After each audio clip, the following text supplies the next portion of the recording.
अध्याय 18 उपसंहार संन्यास की सिद्धि। अर्जुन ने कहा, हे महाबाहु, मैं त्याग का उद्देश्य जानने का इच्छुक हूँ, और हे केशनिषूदन, हे ऋषिकेश, मैं त्यागमय जीवन का भी उद्देश्य जानना चाहता हूँ। भगवान ने कहा, भौतिक इच्छा पर आधारित कर्मों के परित्याग को विद्वान लोग संन्यास कहते हैं, और समस्त कर्मों के फल त्याग को बुद्धिमान लोग त्याग कहते हैं। कुछ विद्वान घोषित करते हैं कि समस्त प्रकार के सकाम कर्मों को दोषपूर्ण समझकर त्याग देना चाहिए, किंतु अन्य विद्वान मानते हैं कि यज्ञ, दान तथा तपस्या के कर्मों को कभी नहीं त्यागना चाहिए। हे भरत श्रेष्ठ, अब त्याग के विषय में मेरा निर्णय सुनो। हे नरशार्दूल, शास्त्रों में त्याग 3 तरह का बताया गया है। यज्ञ, दान तथा तपस्या के कर्मों का कभी परित्याग नहीं करना चाहिए, उन्हें अवश्य संपन्न करना चाहिए। निस्संदेह यज्ञ, दान तथा तपस्या महात्माओं को भी शुद्ध बनाते हैं। इन सारे कार्यों को किसी प्रकार की आसक्ति या फल की आशा के बिना संपन्न करना चाहिए। हे प्रथापुत्र, इन्हें कर्तव्य मानकर संपन्न किया जाना चाहिए। यही मेरा अंतिम मत है। निर्दिष्ट कर्तव्यों को कभी नहीं त्यागना चाहिए। यदि कोई मोहवश अपने नियत कर्मों का परित्याग कर देता है तो ऐसे त्याग को तामसी कहा जाता है। जो व्यक्ति नियत कर्मों को कष्टप्रद समझकर या शारीरिक क्लेश के भय से त्याग देता है, उसके लिए कहा जाता है कि उसने यह त्याग रजोगुण में किया है। ऐसा करने से कभी त्याग का उच्च फल प्राप्त नहीं होता। हे अर्जुन, जब मनुष्य नियत कर्तव्य को करणीय मानकर करता है और समस्त भौतिक संगति तथा फल की आसक्ति को त्याग देता है, तो उसका त्याग सात्विक कहलाता है। सतोगुण में स्थित बुद्धिमान त्यागी, जो न तो अशुभ कर्म से घृणा करता है, न शुभ कर्म से लिप्त होता है, वह कर्म के विषय में कोई संशय नहीं रखता। निस्संदेह किसी भी देहधारी प्राणी के लिए समस्त कर्मों का परित्याग कर पाना असंभव है, लेकिन जो कर्म फल का परित्याग करता है वह वास्तव में त्यागी कहलाता है। जो त्यागी नहीं है, उसके लिए इच्छित, अनिच्छित तथा मिश्रित ये 3 प्रकार के कर्म फल मृत्यु के बाद मिलते हैं, लेकिन जो सन्यासी है उन्हें ऐसे फल का सुख दुख नहीं भोगना पड़ता। हे महाबाहु अर्जुन, वेदांत के अनुसार समस्त कर्म की पूर्ति के लिए 5 कारण हैं। अब तुम इन्हें मुझसे सुनो। कर्म का स्थान शरीर, कर्ता, विभिन्न इंद्रियां, अनेक प्रकार की चेष्टाएं तथा परमात्मा, ये 5 कर्म के कारण हैं।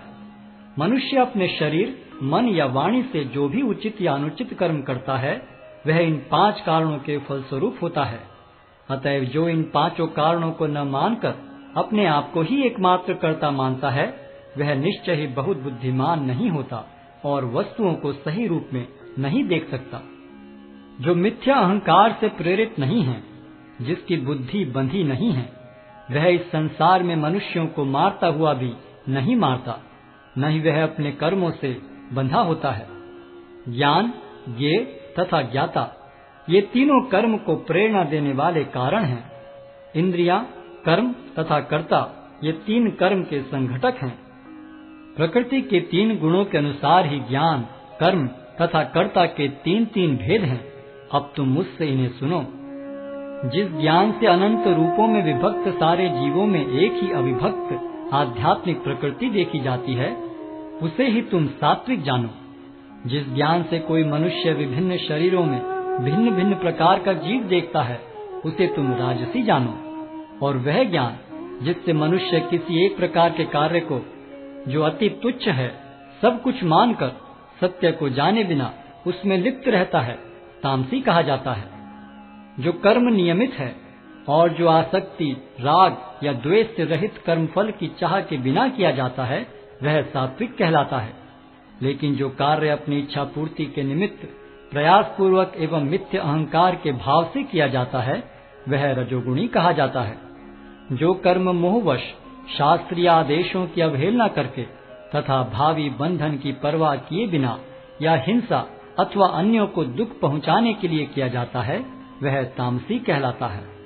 जो व्यक्ति भौतिक गुणों के संसर्ग के बिना अहंकार रहित संकल्प तथा उत्साह पूर्वक अपना कर्म करता है और सफलता अथवा सफलता में अविचलित रहता है, वह सात्विक कर्ता कहलाता है। जो कर्ता कर्म तथा कर्म फल के प्रति आसक्त होकर फलों का भोग करना चाहता है तथा जो लोभी, सदैव ईर्ष्यालु, अपवित्र और सुख दुख से विचलित होने वाला है, वह राजसी कहा जाता है। जो कर्ता सदा शास्त्रों के आदेशों के विरुद्ध कार्य करता रहता है, जो भौतिकवादी, हठी, कपटी तथा अन्यों का अपमान करने में पटु है तथा जो आलसी, सदैव खिन्न तथा काम करने में दीर्घ सूत्री है, वह तमोगुणी कहलाता है। हे धनंजय, अब मैं प्रकृति के 3 गुणों के अनुसार तुम्हें विभिन्न प्रकार की बुद्धि तथा धृति के विषय में विस्तार से बताऊंगा, तुम इसे सुनो। हे प्रथापुत्र, वह बुद्धि सतोगुणी है, जिसके द्वारा मनुष्य यह जानता है कि क्या करणीय है और क्या नहीं है, किससे डरना चाहिए और किससे नहीं, क्या बांधने वाला है और क्या मुक्ति देने वाला है। हे प्रथापुत्र, जो बुद्धि धर्म तथा अधर्म, करणीय तथा अकरणीय कर्म में भेद नहीं कर पाती, वह राजसी है। जो बुद्धि मोह तथा अहंकार के वशीभूत होकर अधर्म को धर्म और धर्म को अधर्म मानती है और सदैव विपरीत दिशा में प्रयत्न करती है, हे पार्थ, वह तामसी है। हे प्रथापुत्र, जो अटूट है, जिसे योगाभ्यास द्वारा अचल रहकर धारण किया जाता है और जो इस प्रकार मन, प्राण तथा इंद्रियों के कार्यकलापों को वश में रखती है, वह धृति सात्विक है। लेकिन हे अर्जुन, जिस धृति से मनुष्य धर्म, अर्थ तथा काम के फलों में लिप्त बना रहता है, वह राजसी है।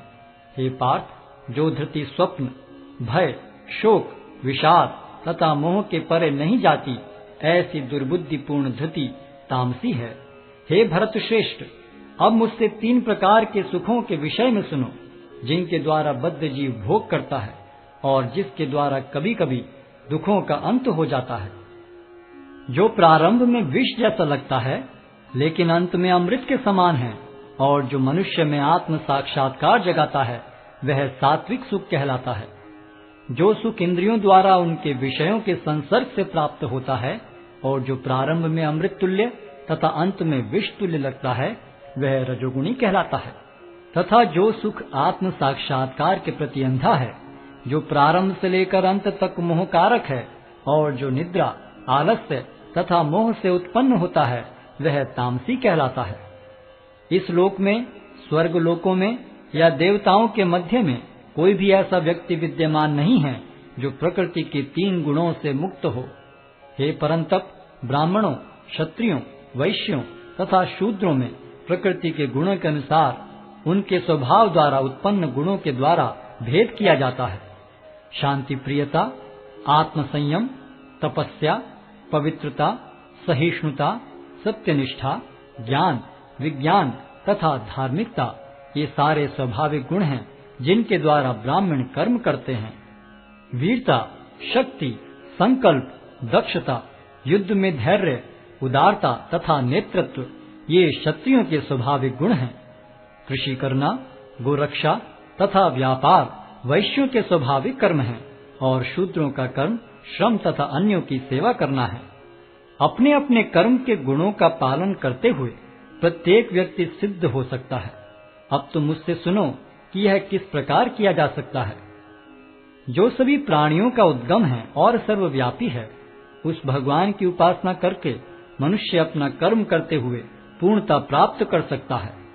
अपने वृत्तिपरक कार्य को करना, चाहे वह कितना ही त्रुटिपूर्ण ढंग से क्यों न किया जाए, अन्य किसी के कार्य को स्वीकार करने और अच्छी प्रकार करने की अपेक्षा अधिक श्रेष्ठ है। अपने स्वभाव के अनुसार निर्दिष्ट कर्म कभी भी पाप से प्रभावित नहीं होते।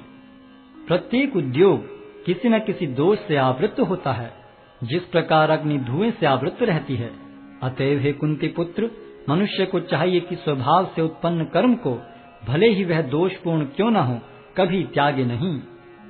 जो आत्म संयमी तथा अनासक्त है एवं जो समस्त भौतिक भोगों की परवाह नहीं करता, वह संन्यास के अभ्यास द्वारा कर्म फल से मुक्ति की सर्वोच्च सिद्ध अवस्था प्राप्त कर सकता है।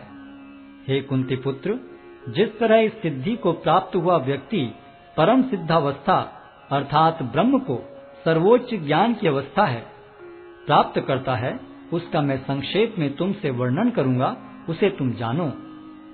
अपनी बुद्धि से शुद्ध होकर तथा धैर्य पूर्वक मन को वश में करते हुए इंद्रिय तृप्ति के विषयों का त्याग कर राग तथा द्वेष से मुक्त होकर जो व्यक्ति एकांत स्थान में वास करता है, जो थोड़ा खाता है, जो अपने शरीर मन तथा वाणी को वश में रखता है, जो सदैव समाधि में रहता है तथा पूर्णतया विरक्त, मिथ्या अहंकार, मिथ्या शक्ति, मिथ्या गर्व, काम, क्रोध तथा भौतिक वस्तुओं के संग्रह से मुक्त है, जो मिथ्या स्वामित्व की भावना से रहित तथा शांत है, वह निश्चय ही आत्म साक्षात्कार के पद को प्राप्त होता है।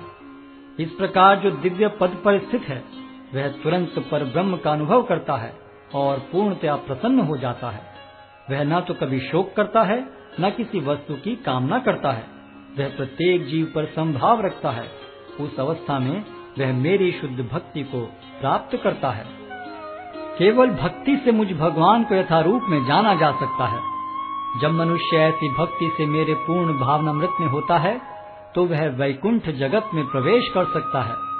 मेरा शुद्ध भक्त मेरे संरक्षण में समस्त प्रकार के कार्यों में संलग्न रहकर भी मेरी कृपा से नित्य तथा विनाशी धाम को प्राप्त होता है।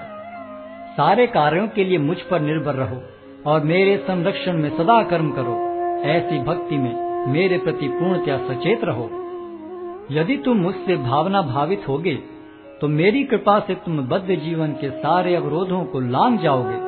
लेकिन यदि तुम मिथ्या अहंकारवश ऐसी चेतना में कर्म नहीं करोगे और मेरी बात नहीं सुनोगे, तो तुम विनष्ट हो जाओगे। यदि तुम मेरे निर्देशानुसार कर्म नहीं करते और युद्ध में प्रवृत्त नहीं होते हो, तो तुम कुमार्ग पर जाओगे। तुम्हें अपने स्वभाववश युद्ध में लगना होगा। इस समय तुम मोहवश मेरे निर्देशानुसार कर्म करने से मना कर रहे हो, लेकिन हे कुंती पुत्र, तुम अपने ही स्वभाव से उत्पन्न कर्म द्वारा बाध्य होकर वही सब करोगे। हे अर्जुन, परमेश्वर प्रत्येक जीव के हृदय में स्थित है और भौतिक शक्ति से निर्मित यंत्र में सवार की भांति बैठे समस्त जीवों को अपनी माया से घुमा रहे हैं। हे भारत, सब प्रकार से उसी की शरण में जाओ। उसकी कृपा से तुम परम शांति को तथा परम नित्य धाम को प्राप्त करोगे। इस प्रकार मैंने तुम्हें गुह्यतर ज्ञान बतला दिया। इस पर पूरी तरह से मनन करो और तब जो चाहो सो करो। क्योंकि तुम मेरे अत्यंत प्रिय मित्र हो, अतः मैं तुम्हें अपना परम आदेश, जो सर्वाधिक गुह्य ज्ञान है, बता रहा हूँ।